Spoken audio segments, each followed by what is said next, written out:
Ted Cruz is attempting to trick everyone into thinking that he's in favor of making birth control affordable and available over the counter.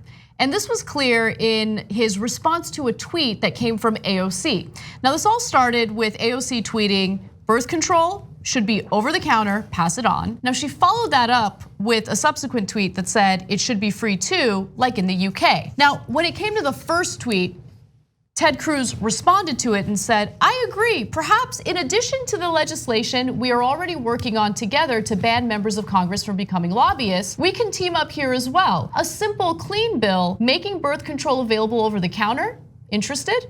So he is not to be trusted, right? At first I thought, what is he trying to do? Is he just trying to latch on to her popularity? Remember, he was a Tea Party candidate. He is to be despised by progressives all over the world, right? So does he have eyeliner in that picture? I don't know, I don't want to look at his face. So here's what we know. Now, Republicans have actually supported putting birth control over the counter. You want to know why? Can't wait. Because then it's not covered by health insurance. When you do it that way, it becomes a consumer product.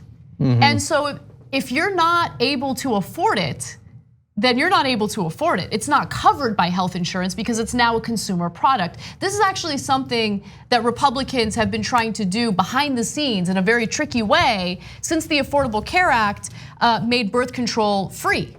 That's why Ocasio-Cortez added it should be free. Exactly. Now, Cruz is not going to agree to that. No. So he's definitely doing two things here. One is a trick that Anna is referring to. Why? Because they don't want you to take contraception. And then when you get pregnant later, they're going to say, well, I don't care. You got to carry the child to term. Now, if they were in favor of contraception,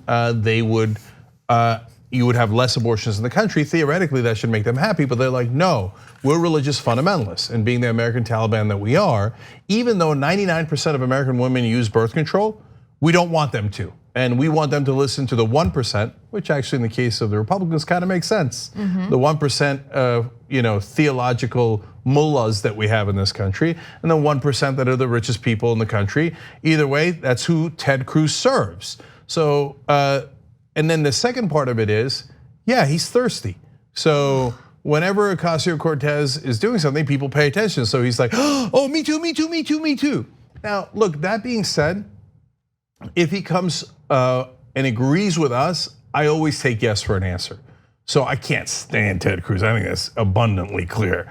But if they work together to ban lawmakers from doing eyeliner like that or becoming lobbyists, I'm totally in favor of that. I'll take yes for an answer.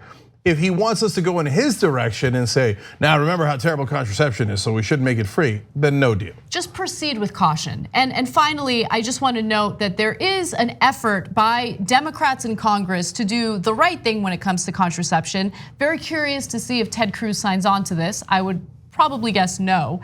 So Senator Murray, Representative Ayanna Pressley, and Alexandria Ocasio-Cortez and others introduced the Affordability in Access Act. The bill won't make birth control over the counter, only the FDA can do that, but it would ensure that if the FDA does act, birth control would remain covered by insurance to prevent a scenario where the medication becomes easier to get, but harder to pay for. Look, it's part of our healthcare coverage. It's obvious, and if the Republicans get their way, ironically, we'll have a lot more abortions in the country.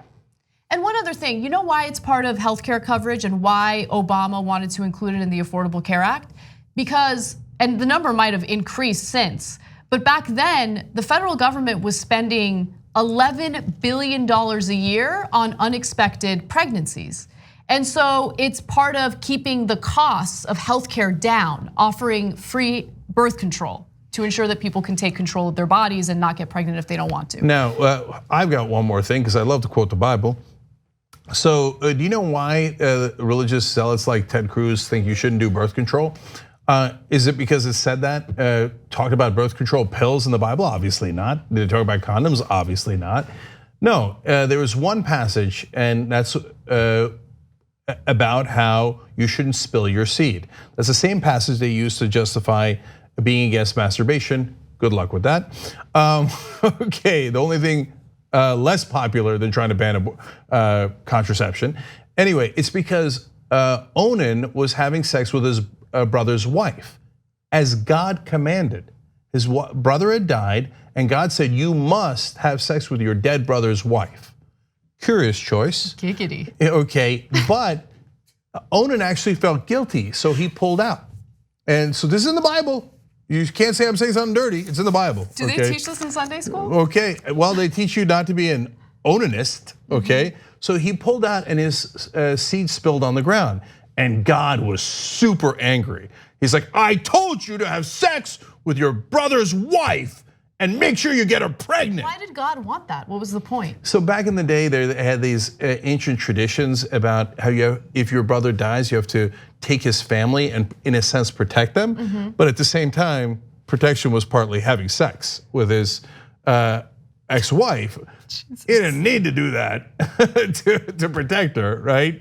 But it's in the Bible, and so all of this anti-masturbation and anti-contraception stuff comes from that weird portion of the Bible that was just a passing reference. We've heard you tell this shellfish part of the Bible a billion times. How come you don't tell this part of the Bible? Well, I just did. Mission accomplished. 2 easy ways to follow the Young Turks. One is hit the subscribe button down below, then you're a TYT subscriber. And second is ring the bell. And when you do that on YouTube, you're notified of our videos.